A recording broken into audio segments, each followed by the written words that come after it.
Flick off your jandals, crack a cold one from the chili bin, chuck on some cans, and enjoy a Kiwi take on all things Arsenal.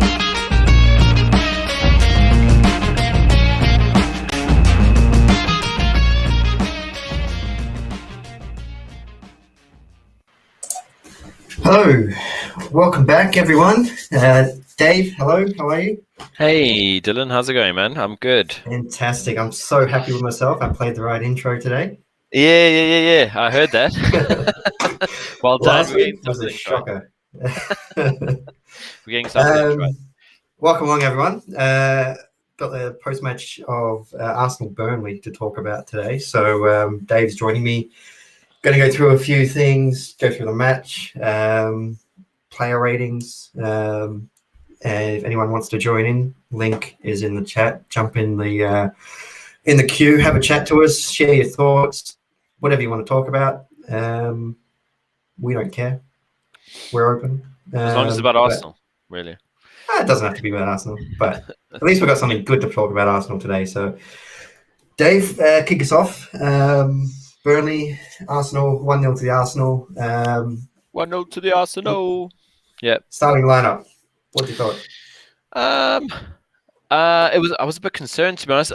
My first inclination was this is a really attacking lineup, which it was. I mean, only having Thomas Partey in the centre defence and then every other player being an attacking player in front of him. I thought it was very brave. A brave choice by Arteta, and I commend him for that. He wasn't playing it safe. I think he really wanted to go out and win this game, even though it was a scrappy 1-0 win. I did have a couple of concerns with the starting lineup. One being Thomas Partey being alone in the midfield.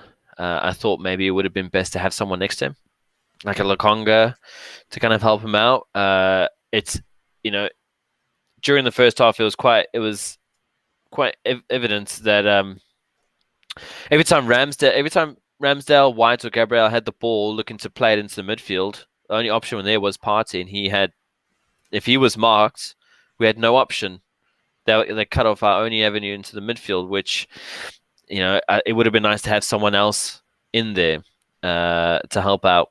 And another thing that I was a bit concerned about was just having two centre backs. As soon as the game kicked off, I saw how Burnley were literally just going to pass the ball right over our midfield every single time, and then just put pressure on our two left backs with their two strikers. And I thought maybe an extra centre back in there would have been handy, especially for those drop downs from Wood. I think it would have helped us control that a bit. But yeah, we handled it just fine. What did you think? Yeah, I mean, starting lineup was good. Little surprised with the midfield three, but like I said to you before we got on, it was kind of took you back to the way we were under Wenger with the three-man midfield. Did we, play as well as we could have? I think no. Yeah, Odegaard and particularly could have maybe dropped back a bit more to help out linking the defense to the midfield, especially in the first half. But the starting lineup was good. I was happy with it. Good to see Ramsdale back in. Good to see stable back five, really. I can't remember the last time really we saw that, especially under Arteta. It feels like last year was just chop and change. So that was good. I sort of get what you're talking about with the back three, but I think Arteta wants to stay away from that. Yeah. The way we set up maybe is because we can turn it into a back three quite easy with Tierney going up a bit. Tomiyasu can drop into a back three instead of pushing forward. So, I mean, it's sort of flexible that way. So it's not too bad. I mean, you can even bring Tierney into that back three. He's just as competent as a centre back. You know what I mean? So, so it is quite flexible. It is. And that's, I guess, one of the best things about the back four we've got now is, I doubt that's by accident. It's a very fluid back four that can change, depending on whether we've got the ball or not. Positives there. The front line wasn't really too surprised. It seems to be he's settled back, top three now. Aubameyang up top, Saka, Pepe. I think they were probably the letdown of the day, though. If you're honest, Yep. I don't think any of them impressed. I think Aubameyang's got a really tough job.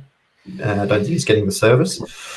But I think, looking at the stats of the game, I think he had 29 touches throughout the whole game. So that shows you that he's obviously not in the game. So, yeah, there's still stuff to work on, but at least we got in the defense right. Yeah, defense. I mean, a key to having good defense is a stable defense, right? So us having the same back five in 2 games is really good. And I thought we looked solid defensively. Bar one centre back was much better than the other one, I think. Gabriel was just an absolute beast yesterday. Every single ball that was coming into that box, he was there. I don't think Wood even got a sniff at anything. I just thought he was absolutely incredible. I thought Ben, he left a bit to be desired. I thought he was a bit sloppy on the ball, very hesitant, very slow. He made some really bad passes that could have really, really hurt us. Dwelled on the ball too long. I just don't know. His head just was not in the game. So yeah, I'd like to see more from him in the next couple of weeks. Him working on his quick distribution, his ball control, and his decision making, making sure he makes the right pass. I think that's the issue with him. He's getting caught in 2 minds. He's like, okay, I've got the ball, I want to play there, and then taking too long to make a decision, and then his time's running out, and he's having to play back to Ramsdale. Yeah, it happened time and time again yesterday. Whereas I think Gabriel was a bit more decisive with his build-up play. White's really got to work on that. What did you think? Yeah, I mean, the first 20 or so minutes, we sort of, I think we actually started probably the slower of the 2 teams. Burnley, to their credit, came out and, they were pressing us. They were getting in our face. And, we just weren't, especially White, we weren't dealing with it, I don't think. And you could see we wanted to play through the middle, and they just weren't allowing it. You saw so many times where, I think it was in the second half, where it went between White and Gabriel about 5 or 6 times before we even went anywhere on the pitch. And it was just because we had nowhere to go.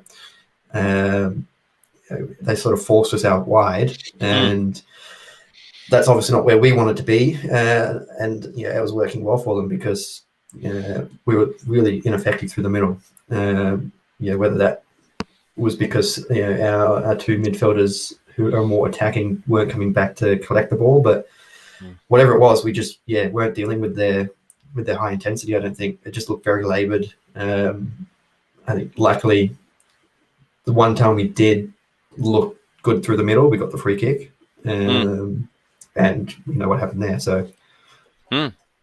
Absolutely. I think maybe I think Arteta choosing that midfield and having just Partey as the lone, as the one defensive midfielder. I think Arteta didn't expect him to be pressing us so high, which when Ramsdale did have the ball, or our 2 centre backs did have the ball, it was literally just Partey as the option to play into the midfield. Odegaard and Smith Rowe were way too high up. There was a period right before the goal, actually.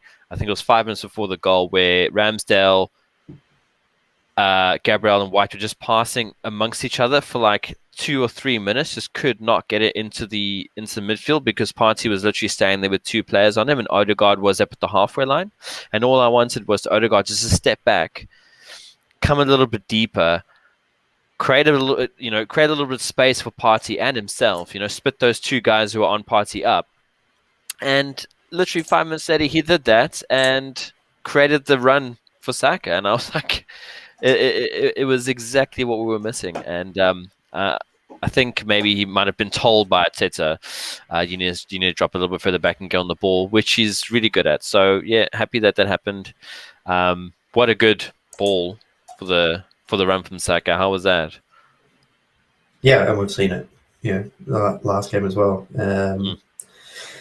Those balls that he plays to feet just take out multiple players. So Oh yeah, absolutely. it'd be good to see more. But that goal as well. So it was about 30 minutes in. We weren't really in the game, I don't think, too much, not really creating chances. And then Odegaard just steps up and not top corner, but far enough away to keep it away from the keeper. I didn't actually really know that he could take free kicks, so it was kind of nice to. Hopefully we see more of that. Yeah, I knew that he could because there's I think he scored one for was it Real Sociedad that he was on loan at in Spain, and he scored one from a pretty similar position, so we knew that he could do it. Just watching the free kick now, it's beautiful. Yeah, so we knew that he could do it, but it was world class. I mean, Pope, who's not a bad keeper, he's actually quite tall, had no chance. It was past him before. It was hit in the back of net before Pope even got there. It was a really good free kick. It's sad that was the only thing that we were able to do. To be honest, I thought our attack was woeful.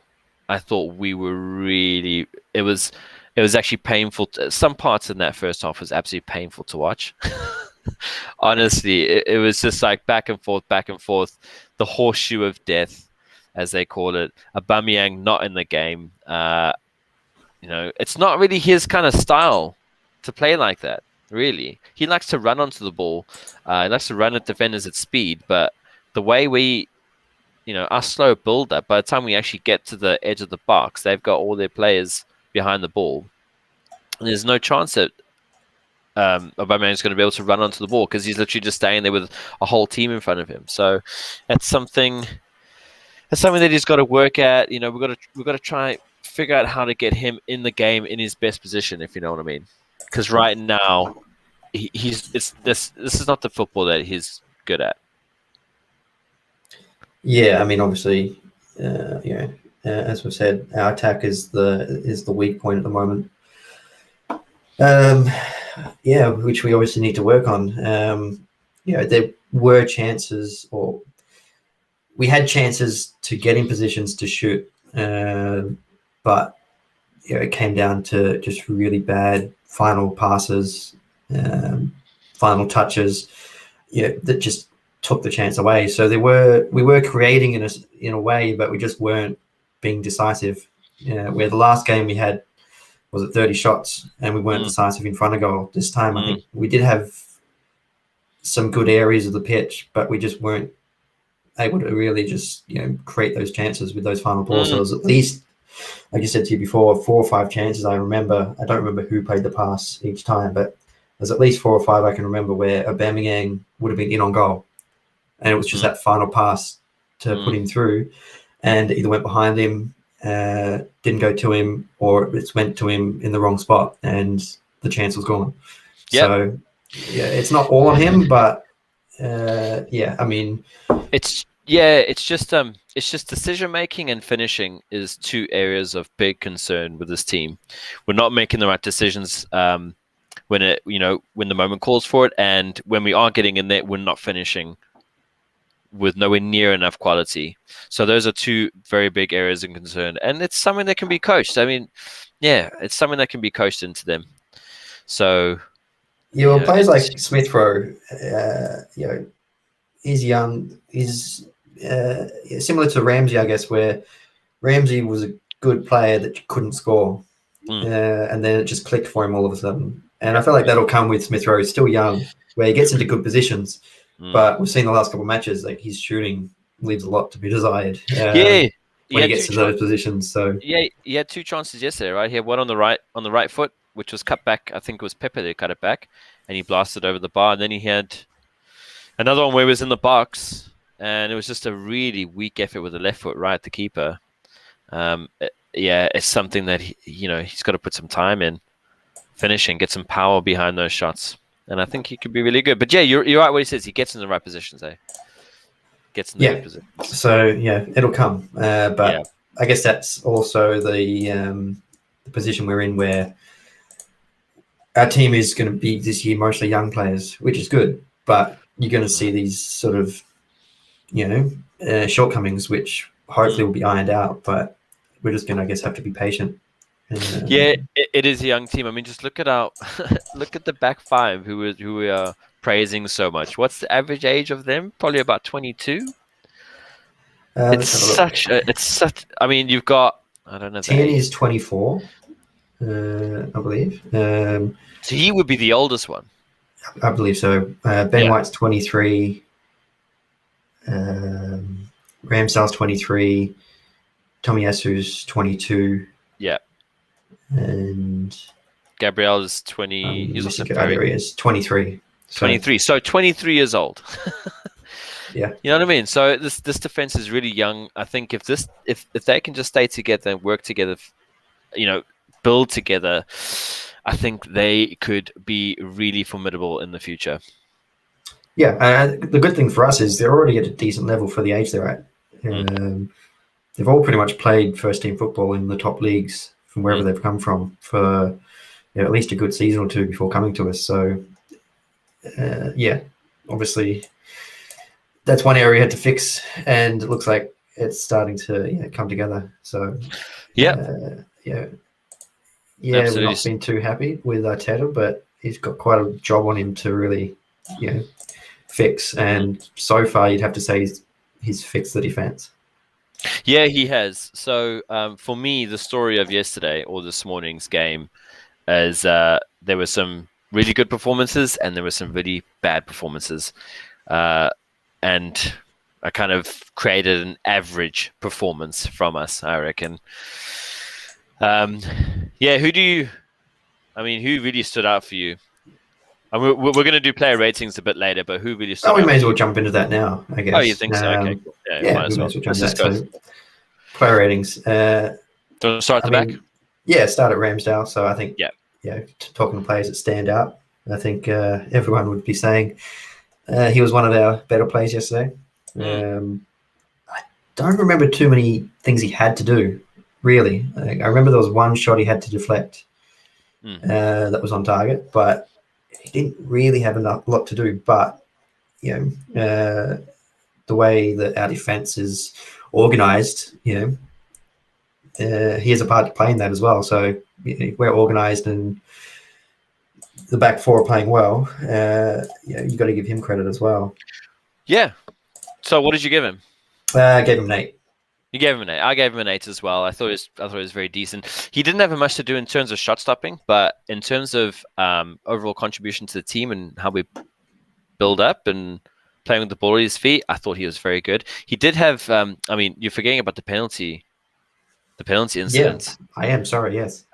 So it just came up on the highlights now. She also would have forgot about it, but I thought that was really good. We were chatting right as that happened, and I think as soon as it happened, I said he touched the ball. You could see it. I wasn't confident. I wasn't confident because I know our luck. But like I said to you in the chat, the way he reacted, you knew he was confident, and you'd have to give him the benefit of the doubt if he thinks he got a touch. Yeah. Most of the time, they wouldn't react like that if they knew. So once I saw his reaction, I felt fairly confident before the replay played. Yeah, but even without that, I mean, you could clearly see Vidra knocks the ball, tries to knock it past Ramsdale, and Ramsdale stops it. That's exactly what a tackle is. You know what I mean? It's exactly what a tackle is. I'm glad it got overturned.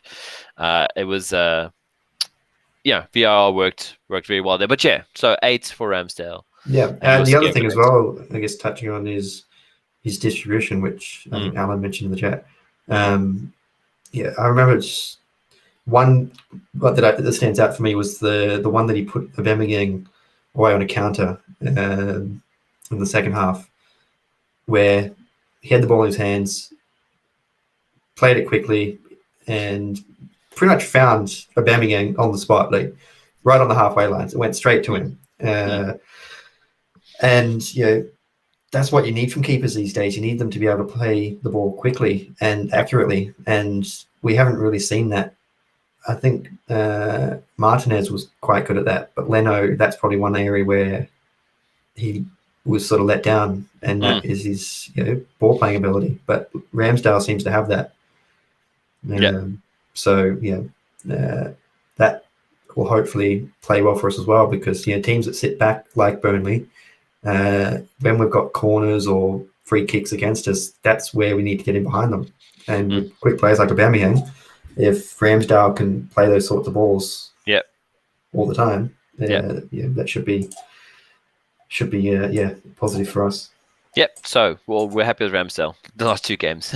Yes. All right. Let's move on to our new addition, Tommy Tamiyasu, our flying Japanese. He went a bit under the radar for me. Like, I didn't really see much of him, but I saw something. I think it was Arsenal someone put out like his stats for the game, and like he was our top player in terms of stats for the game. Like in terms of touch, he was our top player in terms of touches. In terms of touches, I think in terms of aerial duels, he didn't lose a single one. Passing accuracy, 5 blocks in the game. I mean, you didn't notice him, but he was doing his job perfectly. I thought. Yeah. And like I said, until you saw what his stats were, like I said, for me, I didn't really give him too many thoughts on that game, just because you didn't really see him. But yeah, he certainly put in a shift. He definitely did. So what'd you give him? I gave him a 7. I gave him 7.5. Yeah, he was good. Like I said, he didn't stand out to do anything amazing, but he was solid. Yeah. Well, I mean, I think this game, he's not always going to be able to drive up the wing and help us out attacking wise. He is not.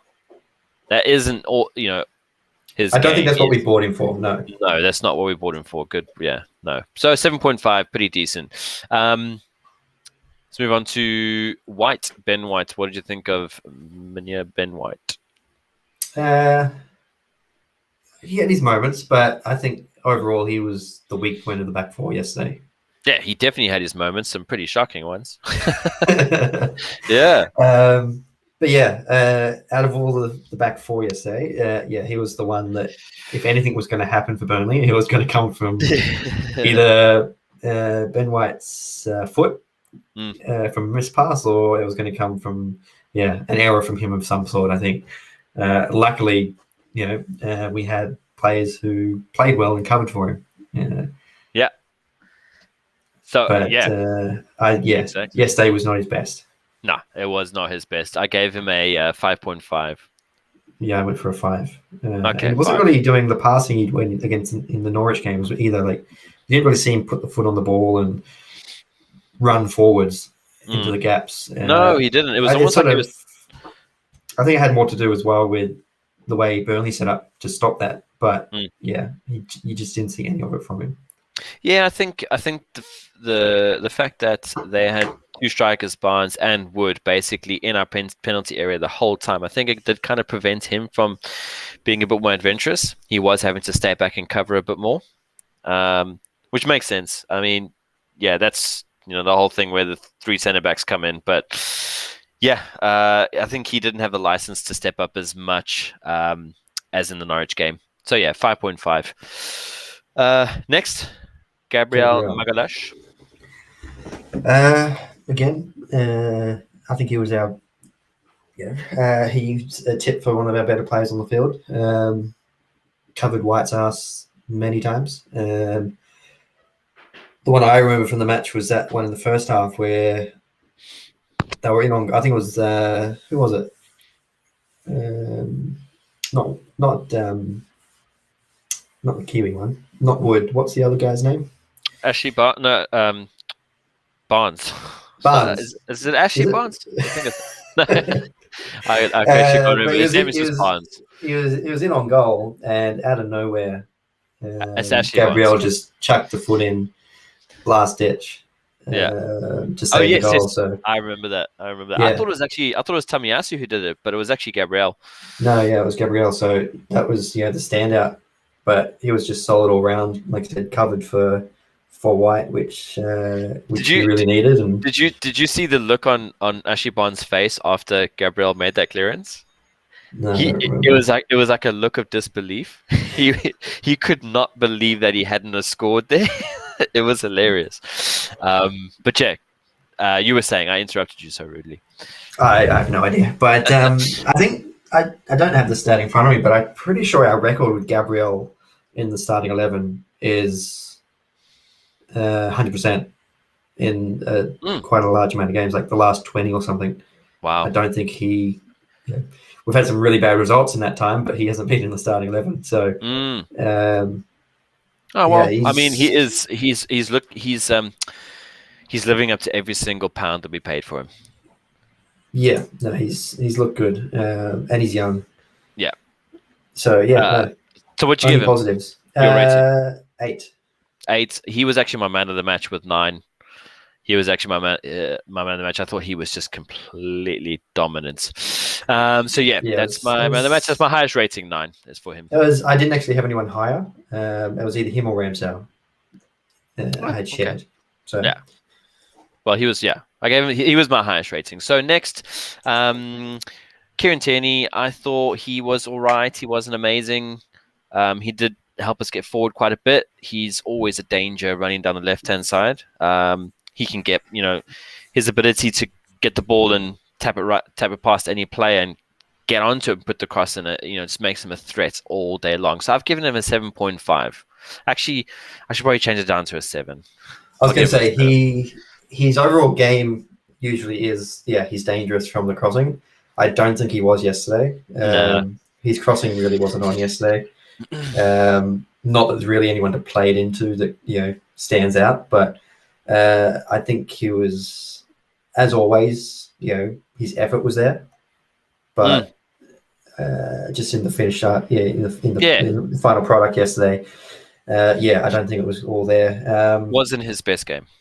No, I gave him a 6. Okay, 6. I was thinking I was a bit more generous. I'm actually thinking now. I'm way too generous with a 7, but anyway, we'll leave it at that. Okay, onto the midfield. Thomas Partey. What do you think, Thomas Partey? Yes. Yeah. I think he should never be dropped again. So let's hope that he doesn't get any injuries. Looks like it was just Kraut yesterday from coming back. So Kraut, did you say? Yeah. Sounded like you said Kraut, and I was like, what? He's got the gout. So yeah, it seems like he'll be back. There's nothing serious there. So rest him midweek against Wimbledon, back into the starting lineup for the game next week, I think. But yeah, should never be out of the side if he's fit. Nah, if he's fit, he plays all day long. Yeah, just the calming presence he has. Yeah. You never feel like he's going to lose the ball when he's in possession. Mm-hmm. And you feel like his passing will always find a man. Absolutely. Yeah, I mean, clearly one of our best midfielders by far. You know what I mean? Yeah. Anyway, so I gave him an 8. I gave him a 7. Oh. That was good, but maybe I'm just harsher than you on the. He did come off. He did come off early, so yeah. Okay, well. Yeah, 8. I mean, if you want a high score, don't go with Kraut. Yeah. Yeah. All right. Now we're going on to the the worst performances. Pepe. What do you think of Pepe? Should we keep it positive for just one more? Yeah, sure. We'll put Odegaard in first. Oh, okay. We'll put he should. And then we can go to the bottom dwellers. Right. Yeah. What do you think of Odegaard? I mean, the goal was obviously. Put in the goal aside. What do you think of his performances? I'd say mostly good, but it was a little mixed. We need to see, obviously, him dropping back a bit more when we play that way to get on the ball. But we also need to. We didn't see any of those, cutting passes through the defense. There just wasn't any of those killer balls that open up the defense from anyone. But if anyone's going to do it, that's the one. He's the one we expect to do it, and it just wasn't there yesterday or this morning. But I mean, the goal adds a point or two, I think, just for the goal. So I went with a 7. I went with an 8. If it wasn't for the goal, he would have got a 7.5. I did think he did keep things ticking over, and he is integral to the. Is growing with every single game, growing increasingly more integral to the way we play. He's just that person who's happy to receive the ball anywhere and move it along, which is what you need in a team. That sort of person who just keeps the team moving forward.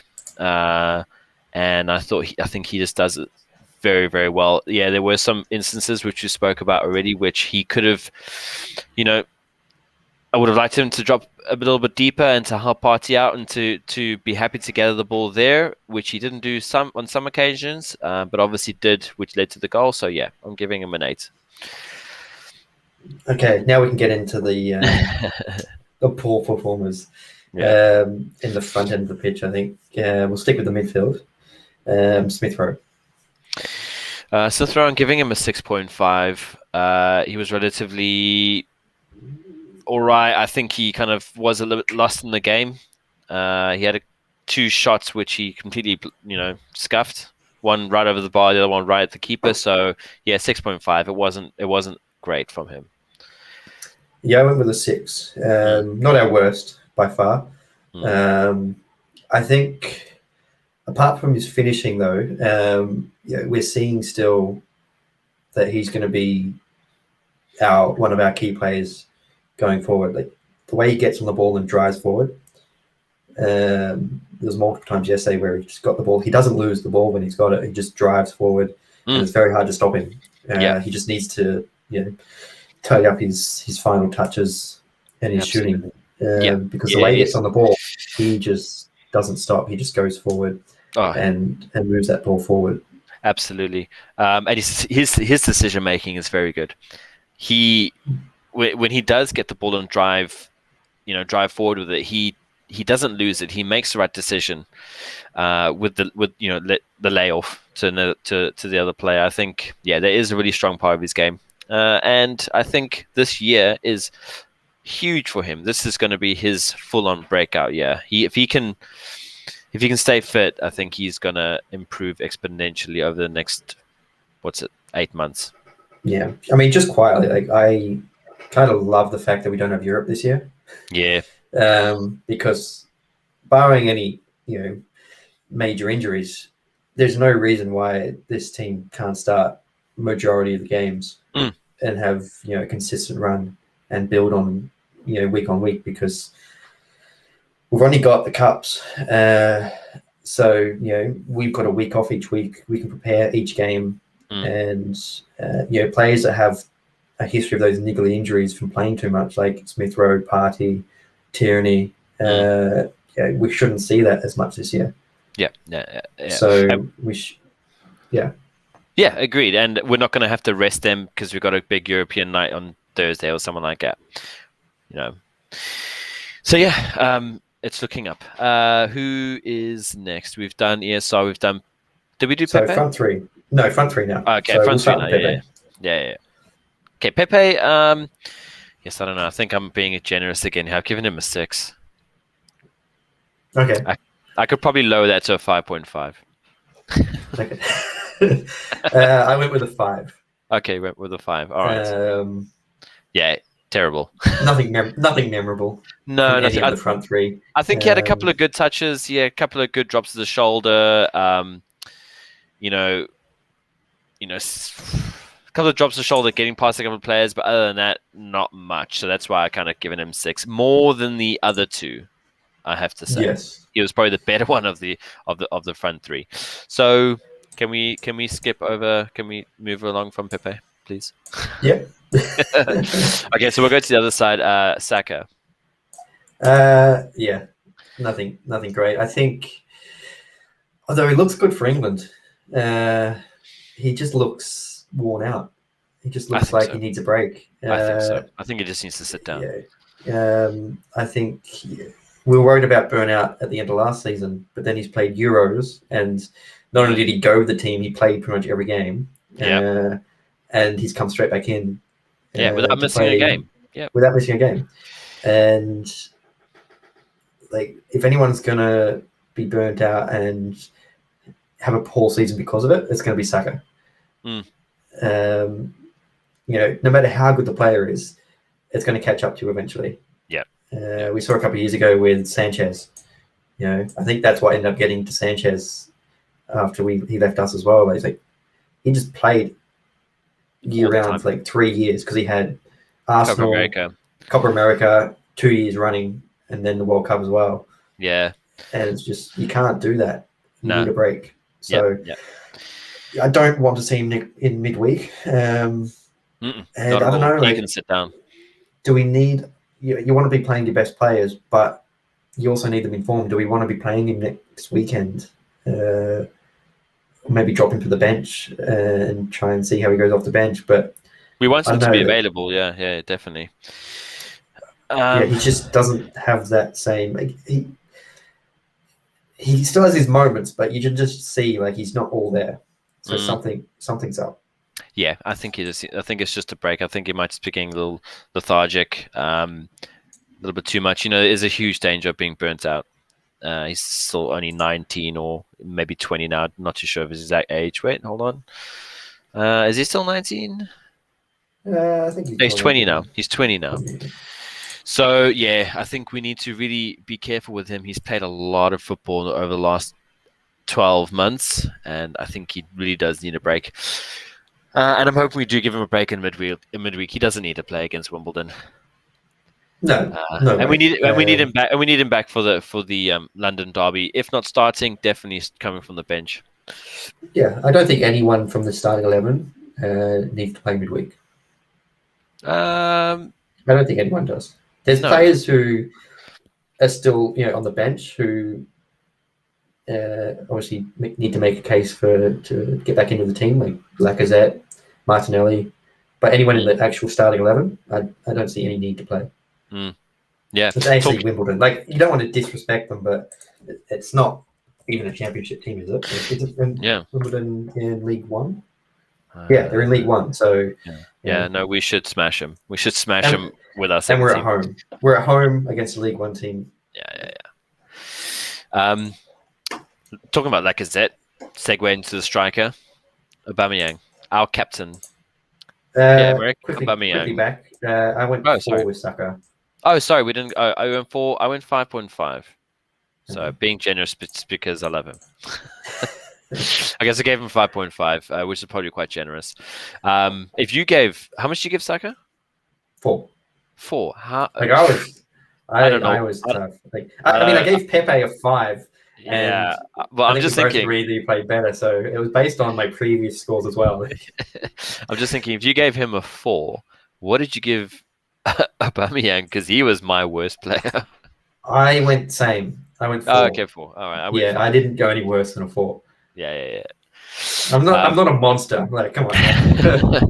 Yeah, Aubameyang. I think I'm not too sure what's going on with him. He needs to get his head straight, to be honest. I think his head just is not in the game at all. He's throwing tantrums out in the field. He's waving his hands, getting upset, and I think as a captain, that's damaging to the rest of the team. It's something that he's got. I'm not. I didn't see that, so I don't know. Oh, I did see it. Okay. Yeah, there was a couple of instances where something would not come off, and he'll be like, waving his hands, and I just think, oh, mate, don't do that. Okay, don't be that guy.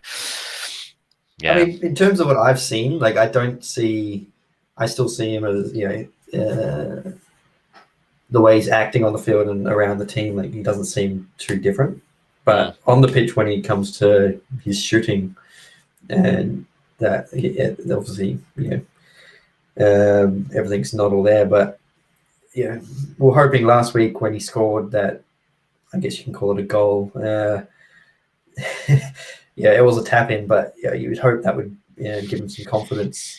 I guess I might go back on my word here, but of all the players that started yesterday, maybe he's the only one that plays midweek.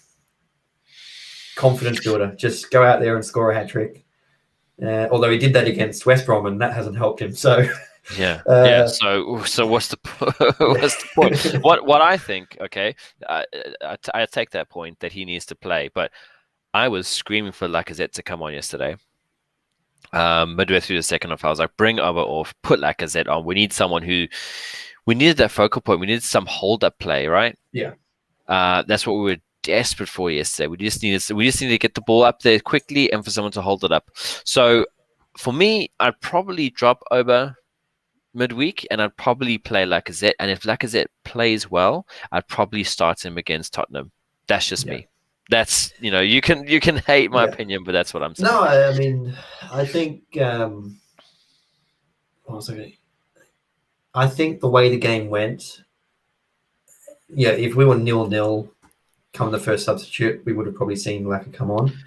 But I think maybe 1-0 up, trying to hold a lead, maybe it was just make sure we're solid at the back and have someone quick like Laka who can, Aubameyang who can get in behind. So I think the result, the way it was going, the game, the way it went, meant that we had more pressing issues than to get another striker on or to replace a striker.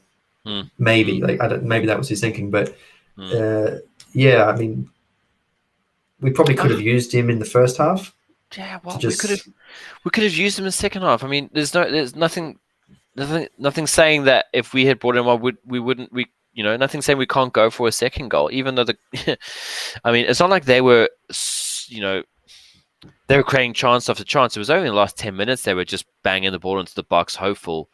It's not like they were cutting us open and we were under real pressure. It's not exactly, it wasn't like that. I think if we had pressed them and tried to go for a second goal and we had got that, the game would have been over, so we would have been able to just sit back and chill.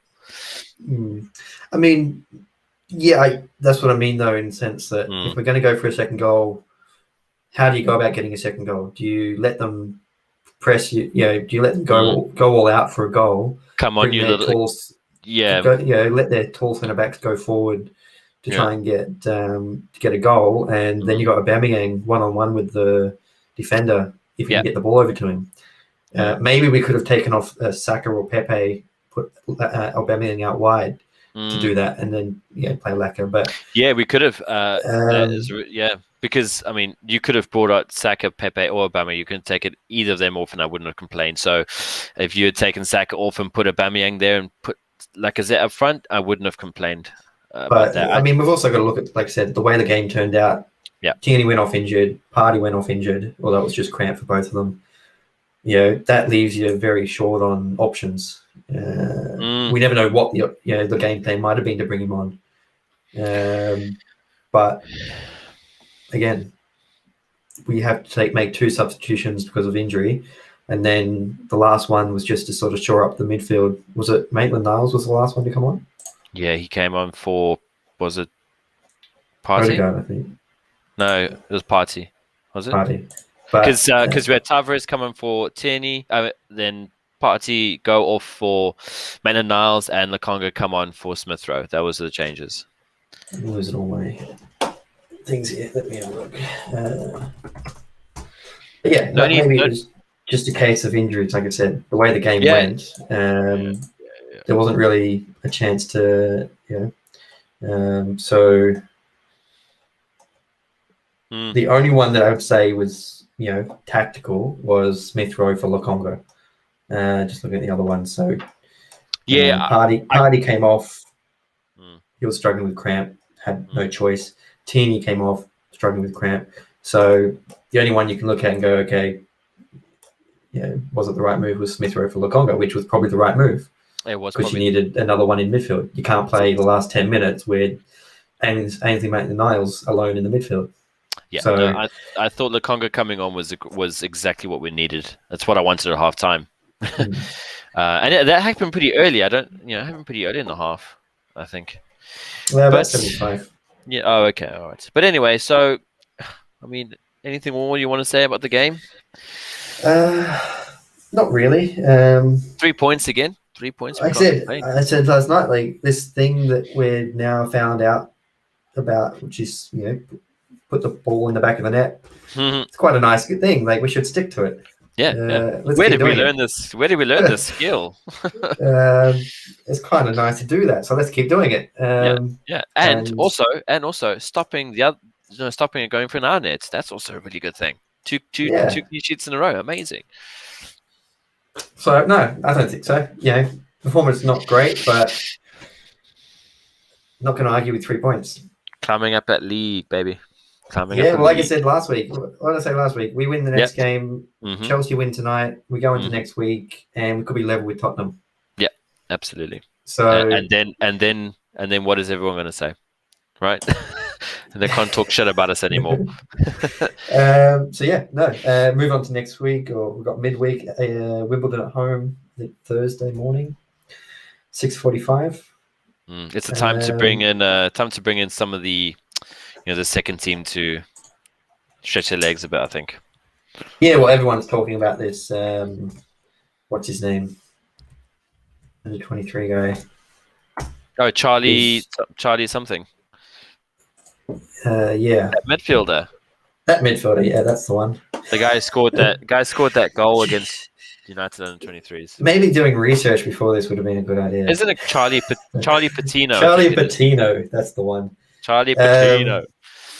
Balogun scoring double in the last game against United under 23s as well. So, yeah, there's a lot of young ones we can play. So, I mean,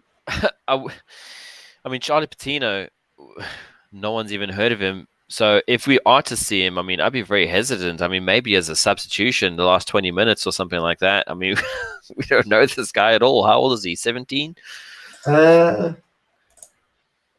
He is, 17. Yeah, so that's just depressing, isn't it? Like, I feel so old when I look at that now. I know, I'm not even that old, but it's like I know. You know what does make me feel old is bloody Jack Wilshere. I mean, I'm going to be so happy if he comes to Newcastle.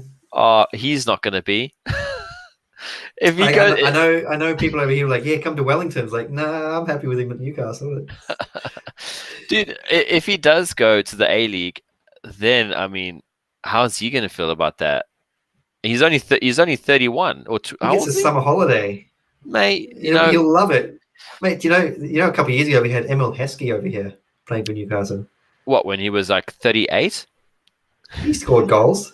yeah, but he was old. Like Wilshere's he's just over 30. It's like 31 maybe. Yeah, I think the move would suit him well. The way he talks, like he's not like. I don't think he wants to deal with the pressure of first team football at a big club anymore. I suppose, dude. He's 29. He's 29. He talks a lot about his family and stuff, and family comes first. So I think this would be a good move. So he should come to Newcastle. I think he's probably come to terms with that. His career's definitely never going to get back to the heights that it was. I mean, 29 years old. He should be at the top of his game right now. He should be playing. I mean, he had to. Honestly, if he could keep fit, he'd still be playing for England now. I have no doubt about it. He was that good. And, I mean, 29 years old and having to come and play in the A-League, I just feel so sorry for him. No, for the benefit of us, like, come on. I'm not trying to be mean now, but seriously, like, what a fall from grace. Anyway, but I'd still love to see it.